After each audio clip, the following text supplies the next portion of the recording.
At my engagement party, my cousin walked in wearing my hand-picked designer dress, holding my boyfriend's hand.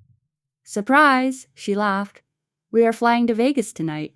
My aunt cheered. She always had better taste than you. I stayed calm, unlocked my tablet, and showed everyone in the room something that made their faces turn completely white. The front door swung open, and I heard her laugh before I saw her face. That laugh, loud, theatrical, the kind designed to make sure every head in the room turned. And every head did turn. My mother's, my father's, my best friend Tara's. The caterer holding a tray of champagne flutes froze mid-step. Everyone in my living room, all 40-something people gathered to celebrate my engagement, went quiet as my cousin Natalie walked through the door wearing the exact dress I described to her 3 weeks ago. The Marchesa gown, blush tulle overlay, hand-sewn crystal beading along the bodice, cap sleeves that draped just so. I'd shown her the photo when I picked it up from the boutique. I'd told her it was the one, the dress I'd chosen specifically for this night, for this party, for this exact moment in my life. She was wearing it. And she wasn't alone. Her fingers were laced through someone else's, a man's hand. Long fingers I recognized because I'd held them 1,000 times. Ryan walked in beside her, his jaw set in that way he did when he was performing confidence he didn't actually feel. He was wearing a suit I hadn't seen before. His hair was freshly cut. He wouldn't look at me. "Surprise," Natalie said, her voice cutting across the silent room like a knife through birthday cake. She held up their joined hands and wiggled her fingers. A ring. There was a ring on her finger. Something small and sharp caught the light from the chandelier. I stood behind the kitchen island where I'd been arranging the dessert platters. My own engagement ring, the one I'd been wearing for exactly 11 weeks, suddenly felt very heavy. They'd been pushing like this for a while, actually. Not this exact thing, not this specific betrayal. But the pattern, the entitlement, the performance, the assumption that whatever I had was somehow a draft version of what Natalie deserved. I got into new. Natalie applied to Columbia and told everyone at Thanksgiving that the Ivies were really the only schools that mattered. I bought my first apartment at 27. Natalie toured penthouses she couldn't afford and posted the listings on Instagram. When I started dating Ryan 2 years ago and brought him to a family barbecue, Natalie wore a white sundress and spent the entire afternoon asking him about his investment portfolio. But this, walking into my engagement party, in my dress, holding my boyfriend's hand.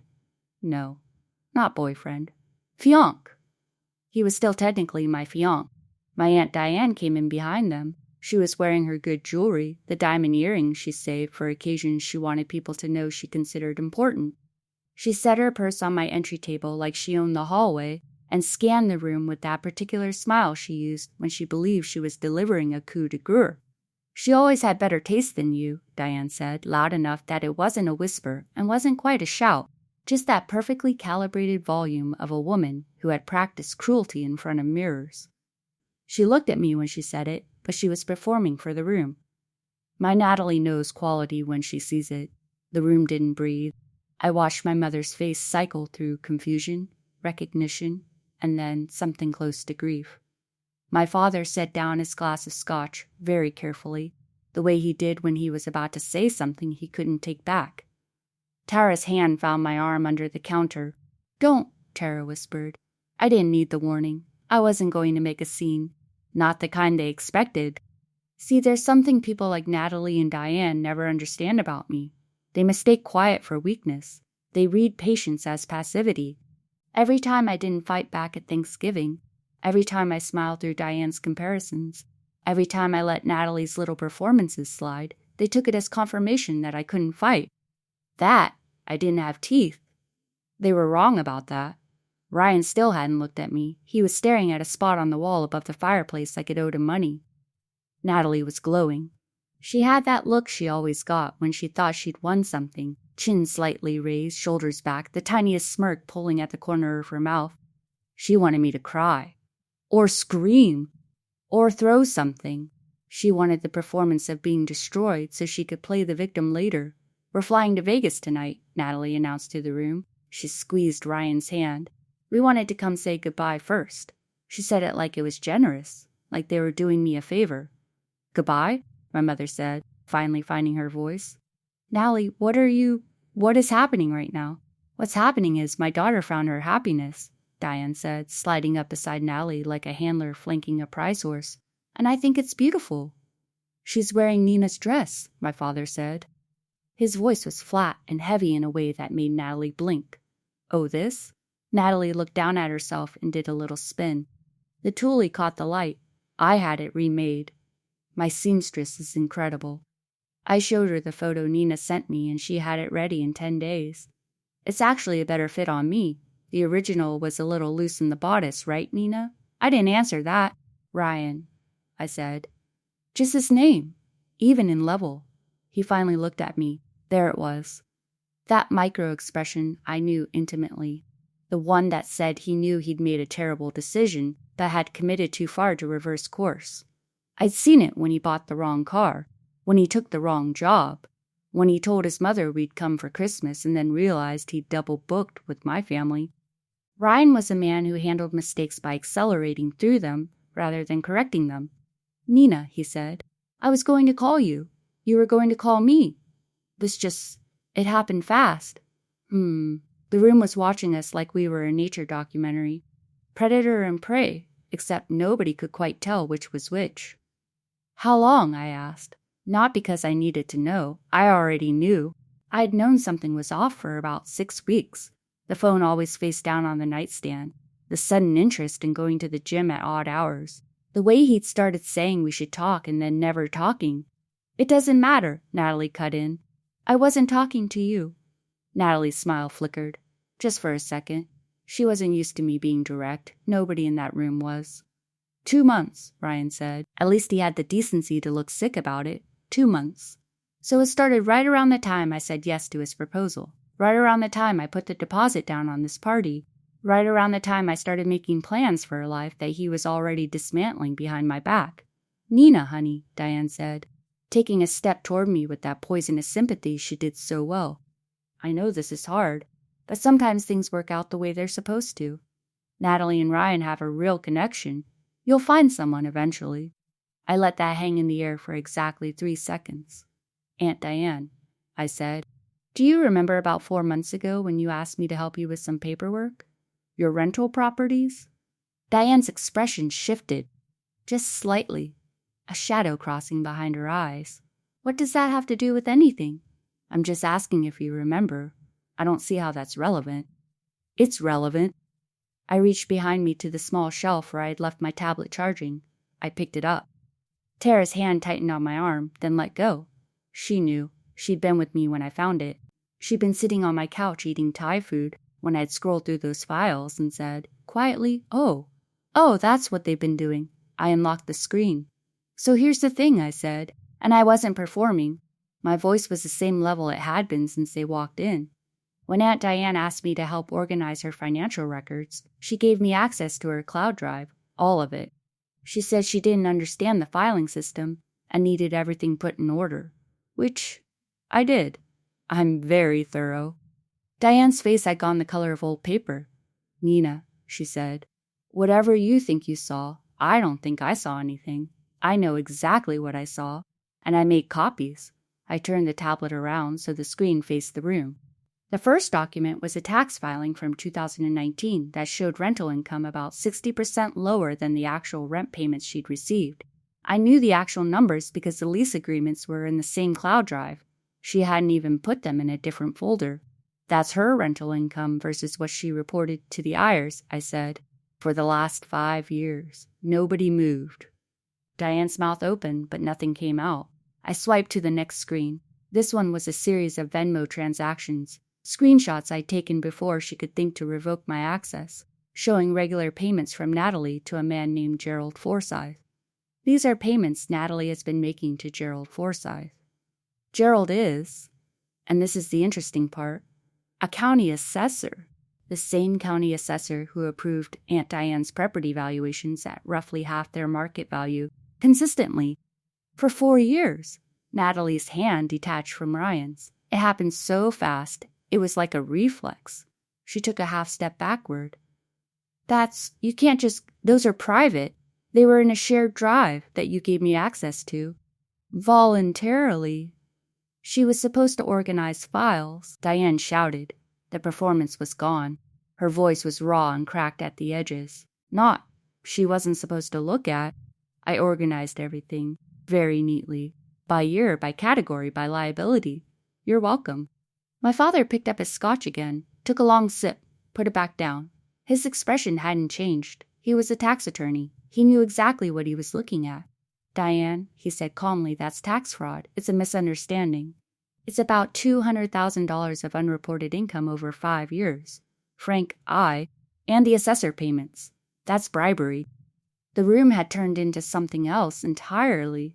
When Natalie walked in, she owned it. The energy, the narrative, the spectacle. Now every person at my engagement party was staring at Diane and Natalie like they'd walked in covered in something foul. The pity that had been flowing toward me 30 seconds ago had evaporated, replaced by something much more dangerous for them. Judgment. I could see it happening in real time. My mother's friend Janet, who worked for a real estate agency, had her hand over her mouth. She understood property assessments. She knew what those numbers meant. My college roommate Priya, who'd flown in from Chicago for this party, was staring at Diane with the fascination of someone watching a car accident in very slow motion. Even the caterer, the poor caterer, who had not signed up for any of this, had quietly set his tray down on the side table and was standing against the wall like a man trying to become part of the wallpaper. The thing about showing a room full of people documentary evidence of financial crimes is that it's not dramatic the way a slap is dramatic. It's worse. It's quiet. It seeps into the air like a gas leak. People don't gasp. They recalculate. They think about every interaction they've ever had with that person, every favor, every loan, every time she looked them in the eye and said something that now carried a completely different weight. I watched that recalculation happen across 40 faces simultaneously, and it was the most devastating thing Diane and Natalie would experience that evening, not the exposure itself, but being reevaluated in real time by everyone they knew. Ryan was standing alone now. Natalie had drifted about 3 feet from him, her eyes fixed on the tablet. The ring on her finger, that cheap little thing he probably bought at a mall kiosk on the way over, caught the light, and for the first time it looked like what it was. Costume jewelry for a costume performance. Nina, Natalie said, and her voice had completely changed. The theatrics were gone. She sounded like she was 15 again, caught stealing lip gloss from Walgreens, looking for someone to make it go away. Nina, please. You don't have to show everyone this. We can talk about it. We are talking about it. I mean privately. You didn't come here privately. You walked into my engagement party, in my dress, holding my fiancé's hand, and you announced it to every person in this room. You didn't want privacy. You wanted an audience. I set the tablet down on the kitchen island, screen still facing out.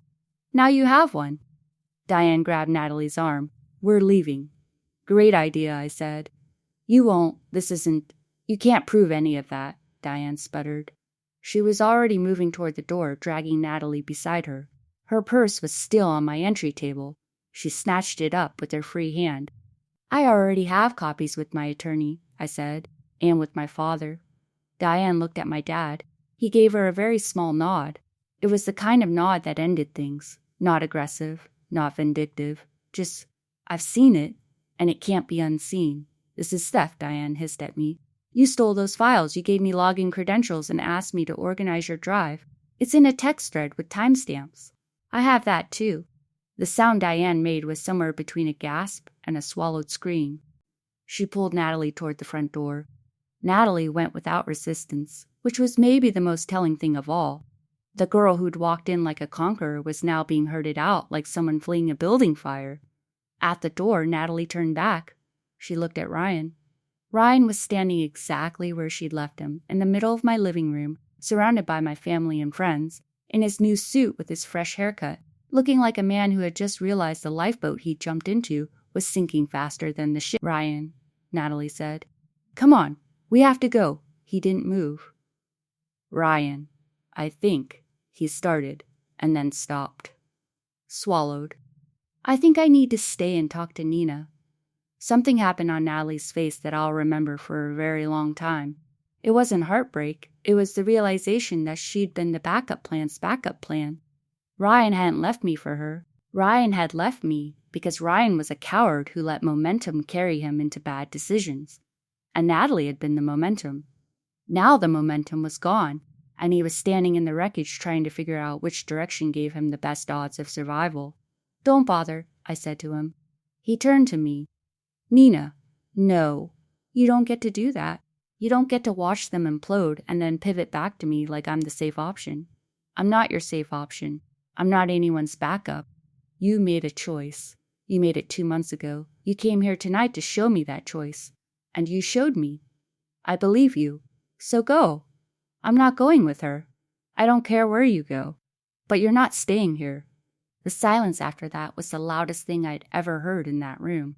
Ryan looked around, at Tara, whose expression would have flash-frozen lava, at my mother, who had her arms crossed and her chin set, at my father, who simply shook his head once, at the 30-plus other people who had come to celebrate our engagement and were now witnessing its cremation.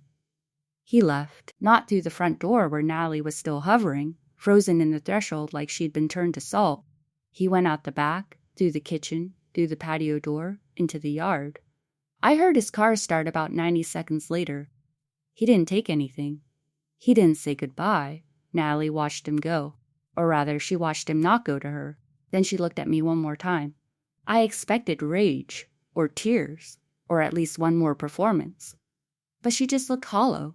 She pulled the door shut behind her without a word. Diane's car started in the driveway, tires on gravel. Gone. For about 10 seconds, my engagement party was the quietest room on the eastern seaboard. Then my mother said, "Well, there's still champagne." My father actually laughed. It was short and sharp and surprised, like a man who hadn't expected to find anything funny for the rest of the evening. Tara grabbed 2 glasses off the caterer's tray. The caterer hadn't moved in about 5 minutes and looked like he needed a vacation, and shoved one into my hand. "Drink," Tara said. I drank. People started talking again, quietly at first. Then, with the cautious energy of survivors who just watched a tornado miss their house by 12 feet, my cousin Marcus, Diane's nephew from the other side, came up and put his hand on my shoulder. He didn't say anything for a second. Then, I never liked her property numbers. They never made sense. I did her insurance once, and the assessed values were so low I thought the county had made an error. He paused. I guess the county did make an error, a very intentional one.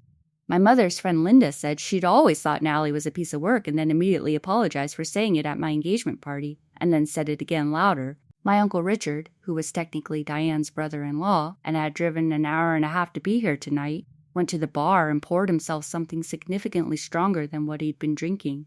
He didn't say a word about it. He didn't need to. His face said everything. The strangest part was how quickly the energy in the room changed. Not back to what it was before, you can't unring that bell, but into something else. Something that felt like solidarity. People kept coming up to me. Not with pity, not with those terrible oh honey faces. They came with a kind of respect that I hadn't expected. My coworker David said, "I've never seen anything like that in my life, and I used to work in litigation." Priya just hugged me and whispered, "You absolute legend." Tara stayed next to me at the island. She was eating a cream puff and looking at me with an expression that was equal parts awe and mild concern. "You've been sitting on that for how long?" 6 weeks. 6 weeks. And you just had it ready. On your tablet. At your engagement party. I brought it because I had a feeling. A feeling. Natalie RSVP'd +1. She doesn't have a boyfriend. I did the math. Tara ate another cream puff and said nothing for a while. "You're terrifying," she finally said. I mean that as the highest compliment. My phone buzzed around 9:30. It was Ryan. A text that said, "Can we talk?" I made a huge mistake. I read it. I didn't respond. It buzzed again at 10. "Nina, please." It meant nothing with her. I was confused. Again at 10:15. "I still love you. We can fix this." I turned my phone face down on the counter. Around 11, as the party was finally winding down, it had, against all odds and reasonable expectations, turned into one of the better parties I'd ever hosted. My father found me on the back patio. I was sitting in the porch swing with my shoes off, holding a half-empty glass of wine, watching the moths hit the porch light. The air had cooled and the neighborhood was quiet in that particular way suburban streets get late on a Saturday. where you can hear sprinklers 3 houses down. He sat down next to me. The swing creaked under his weight. He'd loosened his tie at some point during the evening, which for my father was the equivalent of another man taking his shirt off. He held his own glass, bourbon, neat, the good stuff he kept at my place because he said my bar selection was respectable. We sat for a minute without talking. My parents had been married 34 years. My father had seen a lot of things in those years, and in his career, and in this family. Very little surprised him anymore. But I'd watched his face tonight when those documents came up on the screen, and I'd seen something I almost never see from him. Genuine shock. Not at the fraud, he dealt with that professionally. At the scale of it. At how brazen it was. At how little effort Diane had made to hide it from someone she'd invited into her own filing system. You know what comes next with Diane, he said. It wasn't a question. I know. Once I file the supplemental disclosure with the heirs, there's no calling it back. She'll lose the properties. Maybe more. She committed tax fraud for 5 years and bribed a county official. That's not something I did to her. He was quiet for a moment. The swing moved slowly. No, he said. It isn't. Are you going to tell me I should have handled it differently? I'm going to tell you I raised someone who handles things exactly as well as I hoped. He squeezed my shoulder and went back inside. I sat there for a while longer. The moths kept throwing themselves at the light. My phone buzzed twice more in my pocket, and I didn't check it. Somewhere across town, Natalie was probably trying to figure out how to unhave the worst night of her life. Somewhere else, Ryan was sitting in his car, or a bar, or some other temporary location, drafting apologies he thought would work, because he'd never understood that some things can't be apologized for. And Diane was probably on the phone with a lawyer, or a friend, or anyone who would tell her it was going to be fine. It wasn't going to be fine. I finished my wine. I went inside. The caterers were cleaning up. Tara was asleep on my couch with a cream puff wrapper stuck to her sleeve. My mother had organized all the leftover food into labeled containers, because that's how she processed events she couldn't control. My father was at the dining room table with his reading glasses on, making notes on a legal pad. I took off Natalie's version of my dress, the copy, the replica, the one she thought would hurt me when she walked through my door wearing it like a trophy. I realized I hadn't felt a single thing about the dress all night. Not anger, not jealousy, not loss. She could have that silhouette. It was never about the dress. I hung it in the back of my closet. Not because I wanted to keep it, but because I wasn't going to deal with it tonight. Tonight was already handled. I washed my face. I took Ryan's toothbrush out of the holder in my bathroom and dropped it in the trash. I took the framed photo of us from the nightstand and put it in the drawer. I slid his engagement ring off my finger and set it on the dresser. 3 small actions, each one about 5 seconds long, each one closing a door with a very quiet click. My phone buzzed one more time. This time it was Natalie. The message said, "You ruined everything." I typed back 4 words, hit send, and put the phone on the charger. "You ruined it first." Then I turned off the light, and I slept better than I had in weeks. The next morning, my father filed the disclosure. 2 weeks later, an ears investigation was formally opened into Diane's rental income reporting and Gerald Forsyth's assessment records. Natalie's Venmo history was subpoenaed. Diane's properties were frozen pending audit. Ryan called 11 more times over the following month. I blocked his number on day 4. He showed up at my apartment once, on a Tuesday evening, with flowers. Tara answered the door, told him I wasn't home, and then told him that even if I was home, I wouldn't be home for him. He didn't come back. Natalie never called. Never texted again after that one message. I heard through Marcus that she'd retained a separate attorney from Diane, which meant they were already turning on each other. That tracked. Loyalty was never the family strong suit on that side. My engagement party was supposed to be the start of something. In a way, I suppose it was, just not the something anyone expected. The ring went back to the jeweler.